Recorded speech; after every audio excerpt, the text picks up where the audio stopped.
Je suis par principe pour, pas celui-là, pas comme ça. La façon dont ça a été fait, la façon dont les discussions sont menées, la façon dont monsieur Patrick Evno, par exemple, réagit quand 25 SDJ disent « Attention, nous, on n'est pas sûr de la manière dont ça se fait ». Monsieur Evno, président de ce conseil, dénonce des manipulations et des fake news des SDJ de 25 médias français.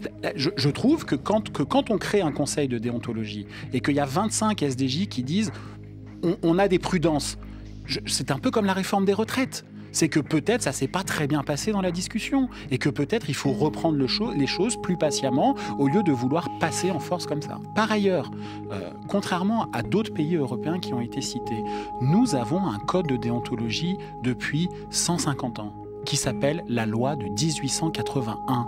Moi, je passe une partie non négligeable de mon temps à répondre de tous mes écrits, de beaucoup de mes écrits devant la justice. Je pense simplement par rapport à ce que dit Fabrice qu'il faut faire de l'entrisme, c'est-à-dire que si ce conseil de déontologie existe, il faut s'en emparer, il faut rentrer, il faut nous bouger les lignes à l'intérieur. Si des choses ne nous conviennent pas, enfin je veux dire, on n'est pas dans quelque chose de monolithique là, on est quelque chose qui est naissant, qui est en train de peut-être enfin arriver en France. Et oui, bien sûr, Fabrice a raison, on peut se défendre devant la justice et avoir à se justifier de chaque chose. Mais il y a énormément de choses sur lesquelles le public s'interroge qui n'ont rien à voir avec la loi. Nos modes de traitement de l'information. Pour le public, moi je pense que vraiment, franchement, on a à être en toute transparence maintenant sur la manière dont on travaille, quelles sont nos règles de déontologie, le respect du contradictoire, le respect de la vie privée, qui sont des choses qui nous animent tous simplement. Pour nous, c'est évident. Pour les gens qui nous regardent, qui nous écoutent ou qui nous lisent, non, ils ont le sentiment qu'on balaye tout ça d'un revers de main.